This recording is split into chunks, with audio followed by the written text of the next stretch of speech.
todo lo que queremos es manifestar nuestro rechazo absoluto a las reformas laborales en su conjunto, pero especialmente a esta decisión del Tribunal Constitucional, esta sentencia que es cruel, que es inhumana, que creo que cualquier persona, aunque no sea experto jurista, que lea la Constitución sabe que faltan los principios fundamentales de la Constitución española. España se define como un Estado social y de derecho.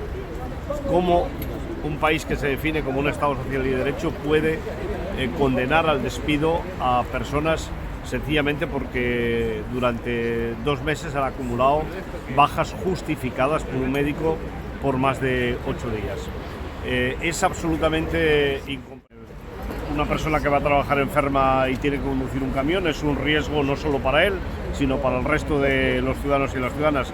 Y así podríamos estar hablando de trabajos en los que las personas no pueden trabajar si no están en condiciones de hacerlo, y esta sentencia obliga a que lo tengan que hacer. Por eso me gustaría que el Gobierno de España, el primer Consejo de Ministros que se celebre después de la constitución de las Cortes y de la elección del presidente, derogue esta reforma, el artículo 52.d, y vuelva a situar decencia en el trabajo, o lo que es lo mismo, que cuando una baja esté justificada por un médico, nadie ponga en duda que efectivamente esa persona no está en condiciones de ir a trabajar. 16 de outubro, que permite o despedimento obxectivo por ausencias intermitentes, mesmo sendo justificadas, xerou unha grande indignación e alarma social. O artigo do Estatuto dos Traballadores que o permite, o 52.d, existe desde 1980, pero foi coa redacción dada pola reforma laboral de 2012 cando se endureceu sustancialmente a súa aplicación ao suprimir a referencia ao volumen de falta de asistencia total do cadro de personal no centro de traballo. Con isto, individualizábase totalmente o cómputo que se ha considerar e culpabilizábase a persona polo feito de exercer o dereito a unha recuperación efectiva no caso de enfermedades de orixe común, entre outros dereitos.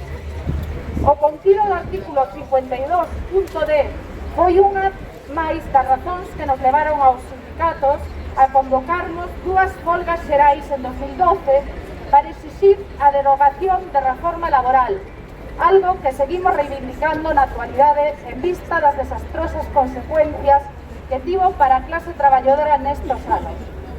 Pero a sentenza do Tribunal Constitucional porfía nesa liña porque consagra unha preeminencia da produtividade dos beneficios empresariais frente aos dereitos das traballadoras e dos traballadores, como pode ser o dereito ao traballo e a recuperar a saúde tras unha enfermidade.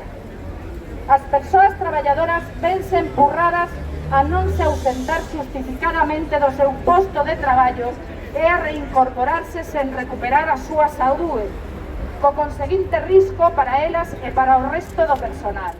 A poboación traballadora faino dun xeito máis agudo no caso das traballadoras. Son elas as que desempeñan profesións e actividades cunha maior incidencia de patoloxías que exixen períodos de recuperación curtos e descontinuos, polo que se converten en obxectivos perfectos para a aplicación do 52.d. A día de hoxe, a única vía para defender o dereito á saúde no traballo pasa por la derogación da reforma laboral e do artigo 52.d en particular.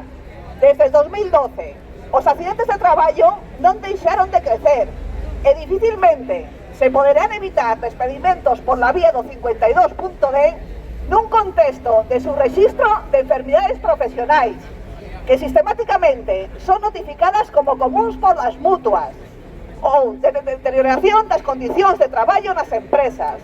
UGT e Comisións Obreiras non cederemos ata de equilibrar o marco legislativo e axustalo á realidade do século XXI.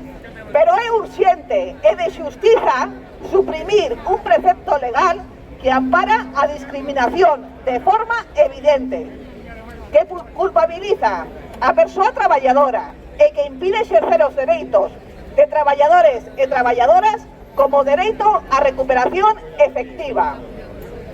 Derrogar as reformas laborais é unha necesidade, pero acabar co artigo 52.d é urxente. Para lograr este obxectivo, reclamámoslles aos partidos políticos e aos seus grupos parlamentarios un compromiso coa necesidade de mellorar as condicións materiais da vida da clase traballadora, non ao despedimento por enfermar. Hai que derrogar a reforma laboral. Hay que derogar la reforma laboral. Hay que derogar la reforma laboral.